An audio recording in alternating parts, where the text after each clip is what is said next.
Summary करा देता हूँ, summary sweetest love I do not go chapter का।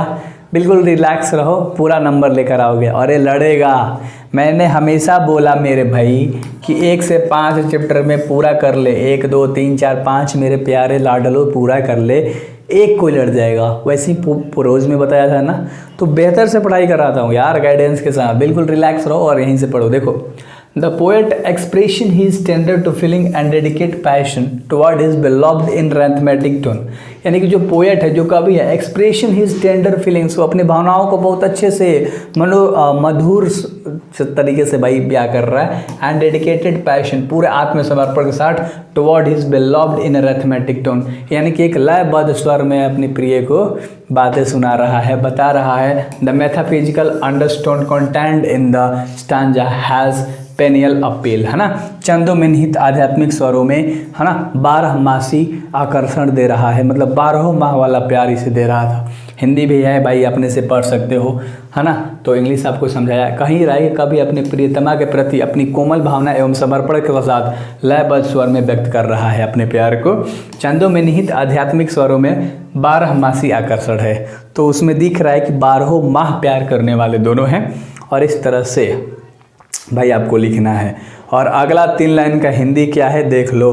अगला 3 लाइन का कह रहा है, the poet is assuming his beloved very the pattern of love and dedicated by giving the analogy of sun's journey in the backdrop of human destiny. The poet uses hyperboles to bring home the power of love.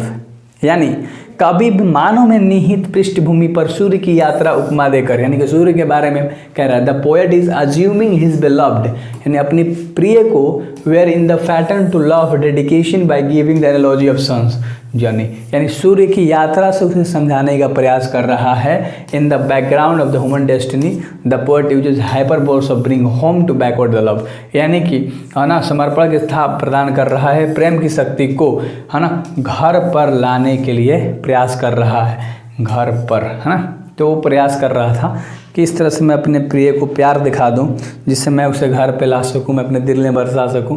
तो इस तरह से वो करता है ना। चलो, तो कुछ भी नहीं है, 3 लाइन है और बस यहाँ पर 3 लाइन है, ख़त्म हो गया तुम्हारा समरी 9 लाइन में। मतलब आप लिखोगे कॉपी में तो ज़्यादा लिखा आएगा, टोटल 12 से 13 लाइन बन जाएगा और एग्जामिनर नंबर देगा। The poet also undercover the perpetuity of love in the work of falling in the life.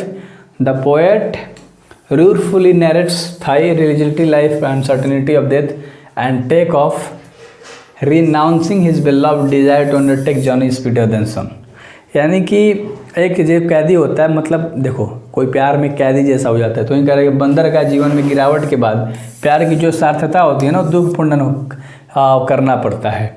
सूर्य से भी तेज यात्रा करने की जो थी ना, वो प्रिय इच्छा का त्याग करता है। यानी कि वो जाना चाहता था जर्नी पे लेखक, लेकिन जाता नहीं है, बाद में त्याग कर देता है। अपनी प्रिय के प्यार को देखकर रोने लगती है, लिखने लगती है, गिड़गिड़ाने लगती है, आय भरने लगती है। तो सब देख के लेखक को थोड़ा सा मोह माया में फंस जाता है, तो फिर वो यात्रा को त्याग देता है।